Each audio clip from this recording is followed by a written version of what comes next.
वाली only UPSC पे मैं अमरीश शुक्ला आपका स्वागत करता हूं। उम्मीद करता हूं कि आप अच्छे होंगे। आइए हम पॉलिटी की अगली क्लास पढ़ते हैं। इस क्लास में हम राज्यपाल को ख़त्म कर लेंगे। राज्यपाल को ख़त्म करने का मतलब कि उनको कोई जो है क्षति नहीं पहुंचाएंगे, पढ़ करके ख़त्म कर लेंगे, ठीक है। क्योंकि राज्यपाल काफ़ी लंबा हो गया, 4 क्लास हो गए राज्यपाल के, ठीक है, 4 क्लास हो गए। इस क्लास में हम कंप्लीट कर लेंगे। इसमें हम उनकी क्षमादान की शक्ति, उनकी वीटो की शक्ति और जो है वित्त विधेयक और धन विधेयक के बारे में जो उनकी शक्तियां हैं उसका अध्ययन करेंगे, तुलनात्मक अध्ययन करेंगे कि राष्ट्रपति की क्या है और राज्यपाल की क्या है, ठीक है। तो आइए क्लास शुरू कर लेते हैं।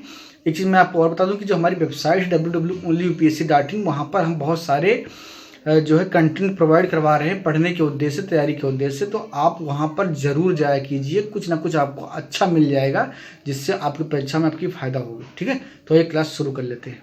नमस्कार विद्यार्थियों, आइए ये राज्यपाल जो हम सेक्शन पढ़ रहे थे पॉलिटी की अगली क्लास है, इसमें हम राज्यपाल कंप्लीट कर लेंगे। यहाँ पर हम राज्यपाल और राष्ट्रपति के शक्तियों में जो उनके बीच में जो अंतर कह सकते हैं या जो संबंध है उसको हम समझेंगे। तो आइए देख लेते हैं शुरुआत से। राष्ट्रपति एवं राज्यपाल की वीटो की शक्ति जो है उसमें क्या क्या भिन्नताएं, क्या क्या समानता है देख लेते हैं। पहला क्या है देखते हैं।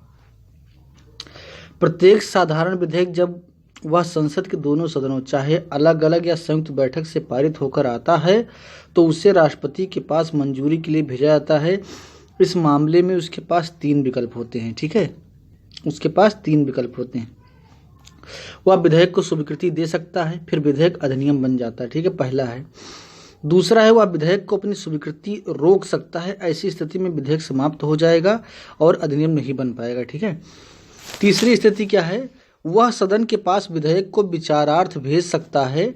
यदि विधेयक को बिना किसी परिवर्तन के फिर से दोनों सदनों द्वारा पारित करके राष्ट्रपति की स्वीकृति के लिए भेजा जाए तो राष्ट्रपति को उसे स्वीकृति अवश्य देनी होती है।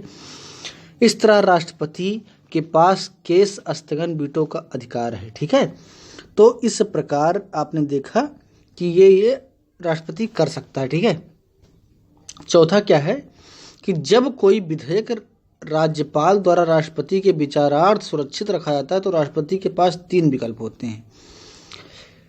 वह विधेयक को स्वीकृति दे सकता है जिसके बाद वह अधिनियम बन जाएगा, ठीक है।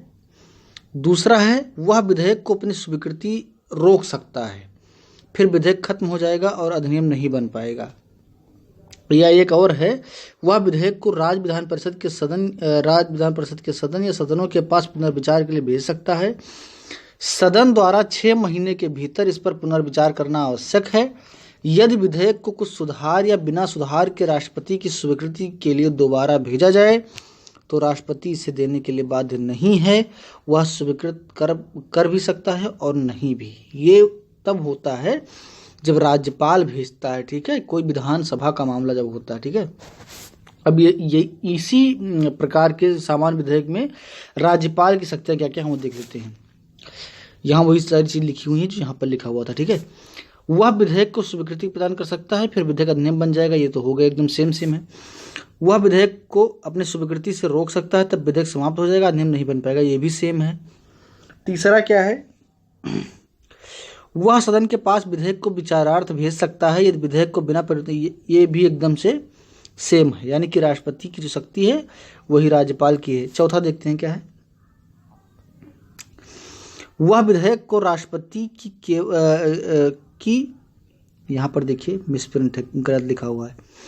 वह विधेयक को राष्ट्रपति की स्वीकृति के लिए सुरक्षित रख सकता है। जब राज्यपाल राष्ट्रपति की स्वीकृति के लिए किसी विधेयक को सुरक्षित रखता है तो उसके बाद विधेयक को अधिनियम बनाने में उसकी कोई भूमिका नहीं रहती, यानी कि वो जो उसका पावर था उसने राष्ट्रपति के हाथ में दे दिया। यदि राष्ट्रपति द्वारा उस विधेयक को पुनर्विचार के लिए सदन या सदनों के पास भेजा जाता है तो उसे दोबारा पारित कर राष्ट्रपति के पास स्वीकृति के लिए भेजा जाता है, यानी कि राज्यपाल अपने सर का टेंशन राष्ट्रपति को दे देता है, ठीक है। क्यों देता है ये मैंने अगली क्लास में चर्चा कर लिया था, माफ करना पिछली क्लास में चर्चा कर लिया था। अगर आपने उसको नहीं देखा तो आप चले जाइए देख लीजिए, ठीक है। तो ये था वीटो का शक्ति, दोनों का आपने तुलना देखा, एकदम सेम काम होता है, कोई अंतर नहीं है, ठीक है। बस एक अंतर है कि राज्यपाल जो है राष्ट्रपति के पास भेजता है क्योंकि वो राष्ट्रपति के अंडर में काम करता है, बाकी एकदम सेम है। अब धन विधेयक के मामले में अधिकार क्या क्या है वो देख लेते हैं। संसद द्वारा पारित प्रत्येक वित्त विधेयक को जब राष्ट्रपति के पास स्वीकृति के लिए भेजा जाता है तो उसके पास दो विकल्प होते हैं। फंबल प्रॉब्लम मुझे हो रही, इसकी वजह यह है कि मेरे मुंह में कई छाले हो गए और उसकी वजह से मैं दवा ले रहा हूँ 2-3 दिन से, और उस दवा कुछ ऐसा है कि उससे मुंह में जो पानी कुछ ज़्यादा बन रहा है, जिसको लार बोलते हैं, इसकी वजह से मुझे फंबल हो रहा है। तो मुझे इस बात का उम्मीद है कि हमारी समस्या को आप समझेंगे। फिलहाल देखते हैं, संसद द्वारा पारित प्रत्येक वित्त विधेयक को जब राष्ट्रपति के पास स्वीकृति के लिए भेजा जाता है तो उसके पास दो विकल्प होते हैं। वह विधेयक को स्वीकृति दे सकता है ताकि वह अधिनियम बन जाए, वह स्वीकृति ना दे तब विधेयक समाप्त हो जाएगा और अधिनियम नहीं बन पाएगा। ठीक है, इस प्रकार राष्ट्रपति धन विधेयक को संसद को पुनर्विचार के लिए नहीं लौटा। ये तो बात यहाँ पर नहीं लिखी, ये अभी आगे यहाँ पर पढ़ना है आपको। देखो ये जो बात थी, दो बात, ये वित्त विधेयक के जो है संबंध में है। धन विधेयक जो है वो लोकसभा अध्यक्ष के मोहर से प्रमाणित होता है। प्रत्येक धन विधेयक एक वित्त विधेयक होता है, लेकिन प्रत्येक वित्त विधेयक एक धन विधेयक नहीं होता है। ये बहुत पहले की क्लासेस में हमने आपको पढ़ा रखा है, जब हम लोकसभा की कार्यप्रणाली वगैरह पढ़ रहे थे तो वहाँ पर हमने इसको पढ़ाया था। ठीक है, राज्यपाल की शक्ति बिल्कुल सेम होती है वित्त विधेयक के मामले में, लेकिन धन विधेयक में वो भी जो है लौटा नहीं सकता, उसको पास करना होता है। ठीक है, तो धन विधेयक को राष्ट्रपति वापस नहीं भेज सकता, ठीक है, ना राज्यपाल भेज सकता, एकदम सीधे सीधे उसको पास करना होता है। ठीक है, आगे देखते हैं। अध्यादेश के निर्माण में राष्ट्रपति एवं राज्यपाल के अधिकारों की तुलना। ठीक है, ये बहुत महत्वपूर्ण से सवाल कई बार आए हैं, तो देख लेते हैं इसको। राष्ट्रपति पहले देखते हैं कि राष्ट्रपति क्या है, इसको आप भूल जाइए एकदम से। ठीक है, पहले राष्ट्रपति वाला सेक्शन हम देख लेते हैं। ठीक है, ये क्या है। वह किसी अध्यादेश को केवल तभी प्रख्यापित कर सकता है जब दोनों सदनों का कोई एक सदन सत्र में ना हो। ठीक है, दूसरे उपबंध से अभिप्राय है कि राष्ट्रपति तब भी कोई अध्यादेश प्रख्यापित कर सकता है जब केवल एक सदन सत्र में हो, क्योंकि कोई भी विधि दोनों सदनों द्वारा ही पारित की जाती है, ना कि एक सदन द्वारा। कहने का मतलब ये है कि अगर कोई सदन नहीं चल रहा है तब भी अध्यादेश आ सकता है, अगर एक ही सदन चल रहा है तब भी अध्यादेश आ सकता है, क्योंकि कोई भी कानून बनने के लिए दोनों सदनों से संसद के पास होना चाहिए। ठीक है, जिन विद्यार्थियों को अध्यादेश के बारे में जानकारी नहीं है वो हमारी पिछली क्लास पढ़ें। हालांकि यहाँ पर मैं शॉर्ट में जो है बता देता हूँ अध्यादेश होता क्या है। अध्यादेश भी एक प्रकार का कानून होता है, लेकिन जैसे मान लीजिए कि अभी सदन नहीं चल रहा है। ठीक है, अभी सदन नहीं चल रहा है, आज तत्काल अगर किसी कानून की जरूरत पड़ जाए तो इसीलिए संविधान में व्यवस्था किया गया है कि राष्ट्रपति एक आदेश जारी करेगा कोई कानून बना करके, और वो कानून तब तक रहेगा 6 महीने तक रहेगा, क्योंकि 6 महीने, हर 6 महीने पर सदन बैठ जाती है। तो जब 6 महीने तक सदन बैठ जाएगी तो सदन में उसको फिर से पास करवाना होता है, उससे पहले वो कानून चलता रहता है। तो ये अध्यादेश एकदम सिंपल सा है, एक कानून होता है जो राष्ट्रपति बनाता है कब, जब सदन चल नहीं रहा होता। ठीक है, बहुत ही सिंपल है। इस पर हमने विस्तृत व्याख्या की है पिछले क्लासेस में, जिनकी छूटी हुई है वो प्लेलिस्ट में जाकर के क्लास देख ले। दूसरा क्या है, वह किसी अध्यादेश को तभी प्रख्यापित कर सकता है जब वह देखे कि ऐसी परिस्थितियां बन गई हैं कि त्वरित कदम उठाना आवश्यक है, जो बात अभी मैंने आपको बताई। ठीक है, ये भी हम राष्ट्रपति के बारे में बात कर रहे हैं।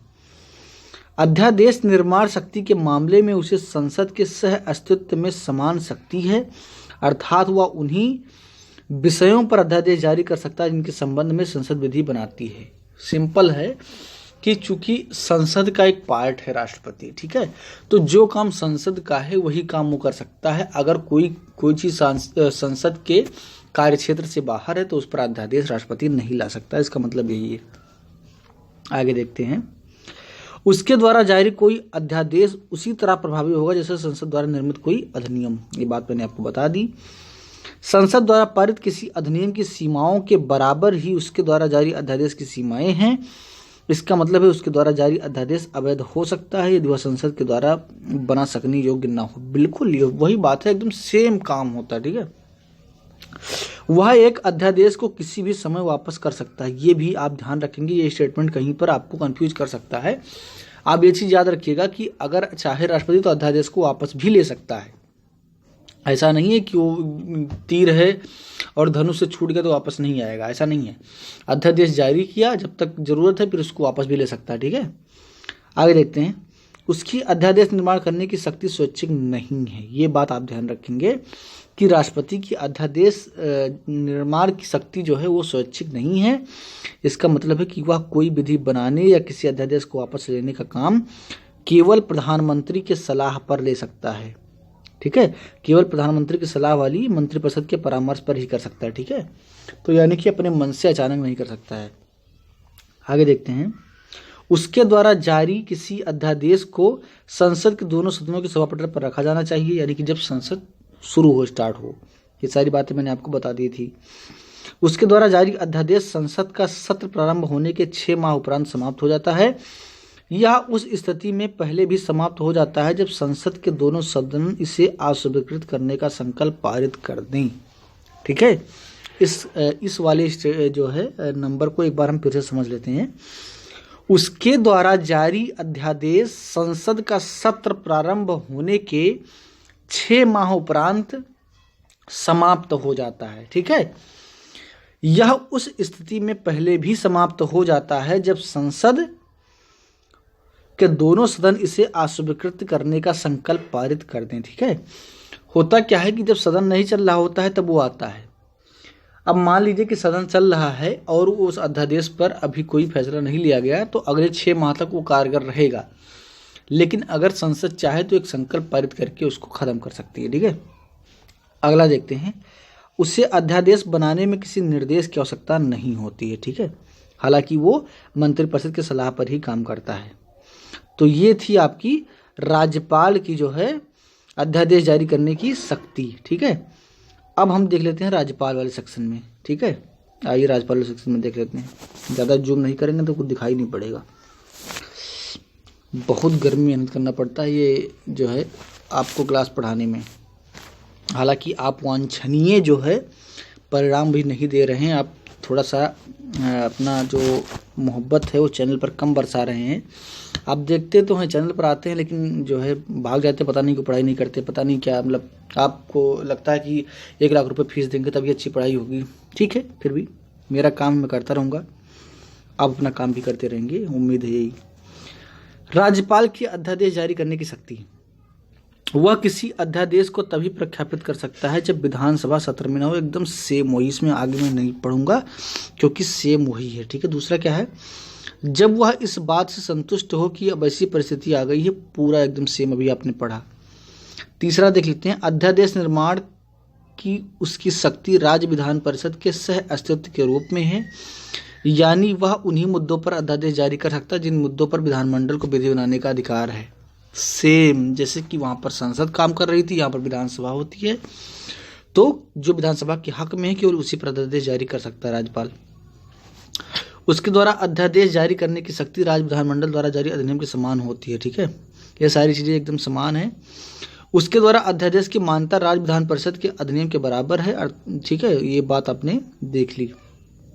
आगे देखते हैं, वह एक अध्यादेश को किसी भी समय वापस कर सकता है, वही राष्ट्रपति वाला है। आगे देखते हैं, उसकी अध्यादेश निर्माण की शक्ति स्वैच्छिक नहीं है, वह भी मुख्यमंत्री के नेतृत्व में जो उसका मंत्रिपरिषद है उसके सलाह पर काम करता है, ठीक है। आगे देखते हैं 8वां क्या है, उसके द्वारा जारी अध्यादेश को पुनर्निर्मित करने के लिए विधानमंडल के दोनों सदनों के सामने प्रस्तुत करना चाहिए, ठीक है। अगर एक सदन है तो एक सदन के सामने रखा जाएगा, अगर 2 सदन है तो 2 सदन के सामने रखा जाएगा, ठीक है। क्योंकि हर स्टेट में 2 सदन नहीं होते हैं, हर जगह पर विधान परिषद नहीं होती है, ठीक है। कितने स्टेट में विधान परिषद है आप कमेंट करके बताइए हमको, कई बार हमने बताया। अगला देखते हैं, उसके द्वारा जारी अध्यादेश राज्य विधानमंडल का सत्र प्रारंभ होने के 6 सप्ताह, माफ करना 6 सप्ताह, ये थोड़ा अलग होता है राष्ट्रपति से, इसको आप ध्यान से देख लेंगे। उसके द्वारा जारी अध्यादेश राज्य विधानमंडल का सत्र प्रारंभ होने के 6 सप्ताह और वहाँ पर कितना था, 6 माह था, उपरांत समाप्त हो जाता है। यह इससे पहले भी समाप्त हो जाएगा यदि राज्य विधानसभा इसे अस्वीकृत कर दे और विधान परिषद इस अस्वीकृति पर अपनी सहमति प्रदान कर दे, ठीक है। यहाँ पर क्या था, 6 माह था, ये देखिए तो ये बेसिक अंतर है राष्ट्रपति और राज्यपाल के अध्यादेश जारी करने की शक्ति में। आप ध्यान रखेंगे यूपीएससी वाले खासकर, क्योंकि यूपीएससी वाले ऐसे क्वेश्चन पूछते हैं जहाँ पर कंफ्यूजन होता है। यह बिना राष्ट्रपति के निर्देश के निम्न 3 मामलों में अध्यादेश नहीं बना सकता है। ठीक है, यानी कि कुछ मामले ऐसे हैं जिसमें राष्ट्रपति के आदेश के बाद ही राज्यपाल अध्यादेश जारी कर सकता है। पहला क्या है, राज्य विधानमंडल में इसकी प्रस्तुति के लिए राष्ट्रपति की पूर्व स्वीकृति आवश्यक हो, यदि वह समान उपबंधों वाले विधेयक को राष्ट्रपति के विचारार्थ आवश्यक माने, यदि राज्य विधानमंडल का अधिनियम ऐसा हो कि राष्ट्रपति की स्वीकृति के बिना यह अवैध हो जाए। ठीक है, तो इन परिस्थितियों में उसको राष्ट्रपति से सहमति लेनी पड़ती है। तो ये थी इनकी अध्यादेश जारी करने की शक्ति। ठीक है, अब देख लेते हैं कि क्षमादान की शक्ति क्या है। ठीक है, राष्ट्रपति की पहले देख लेते हैं कि क्षमादान करने की शक्ति क्या है, उसके बाद में हम राज्यपाल की देखेंगे। वह केंद्रीय विधि के विरुद्ध किसी अपराध के लिए दोष सिद्ध ठहराए गए किसी व्यक्ति के दंड को क्षमा, उसका प्रतिविलंबन, विराम या परिहार करने की अथवा दंडादेश का निलंबन, परिहार या लघुकरण कर सकता है। यानी कि कोई भी अपराध हो तो उसका लघुकरण वो कर सकता है, उसका प्रविलंबन कर सकता है, प्रतिलंबन कर सकता है, उस निलंबन कर सकता है। ठीक है, ये शब्द बड़े कठोर हैं, हालांकि इनके मतलब बहुत आसान होते हैं। अगर आप ध्यान से सुनेंगे तो आपको समझ में आ जाएगा। आगे देखते हैं, वह सजाए मौत को क्षमा कर सकता है। ये चीज़ आप ध्यान रखेंगे, केवल राष्ट्रपति कर सकता है, राज्यपाल नहीं कर सकता। अभी आगे आप देखेंगे। या स्थगित कर सकता है या बदल सकता है, एकमात्र उसे ही यह अधिकार है कि वह मृत्युदंड की सजा को माफ कर दे। ठीक है, मृत्युदंड की सजा को माफ कर दे या उसको उम्र कैद में बदल दे या उसकी सजा और कम कर दे, ये पावर केवल राष्ट्रपति के पास होता है। आगे देखते हैं, वह कोर्ट मार्शल के तहत सजा प्राप्त व्यक्ति की सजा माफ कर सकता है, कम कर सकता है या बदल सकता है। ठीक है, कई बार लोग कहते हैं कि सेना में अगर कोई कोर्ट मार्शल होता है तो उसकी कोई माफी नहीं होती, हालांकि राष्ट्रपति उसको माफ कर सकता है।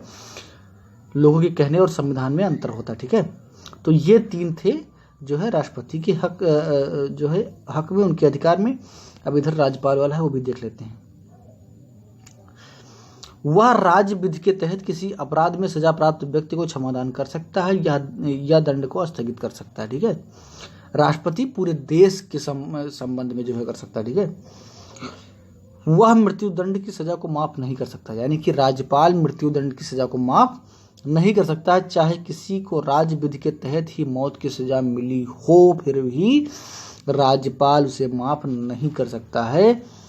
राष्ट्रपति से क्षमा याचना करनी होगी, लेकिन राज्यपाल इसे स्थगित कर सकता है या पुनर्विचार के लिए कह सकता है। ठीक है, राज्यपाल उसको माफ नहीं कर सकता है, लेकिन उसको स्थगित कर सकता है और पुनर्विचार के लिए कह सकता है। ठीक है, आगे, उसे इस प्रकार की कोई शक्ति प्राप्त नहीं है। इस प्रकार की शक्ति का मतलब कि कोर्ट मार्शल में जो अगर किसी को सजा हुई है, यानी कि किसी सैन्य अदालत ने अगर सजा दिया है, तो राज्यपाल के पास कोई पावर नहीं होता, केवल राष्ट्रपति उसे माफ कर सकता है। तो इस प्रकार आपने अध्यादेश निर्माण की शक्ति, वीटो की शक्ति और क्षमादान की शक्ति, इन तीनों शक्तियों में आपने, और धन विधेयक से संबंधित या वित्त विधेयक से संबंधित शक्तियों के बारे में, राष्ट्रपति और राज्यपाल के जो बीच में संबंध है और शक्तियां हैं, उसका आपने तुलनात्मक अध्ययन कर लिया। इससे कई बार सवाल आते हैं, उम्मीद करता हूं कि आपने इसको समझा होगा। अगर आपको क्लास पसंद आई तो क्लास लाइक कीजिए, शेयर कीजिए और अपनी राय कमेंट बॉक्स में जरूर दीजिए। धन्यवाद।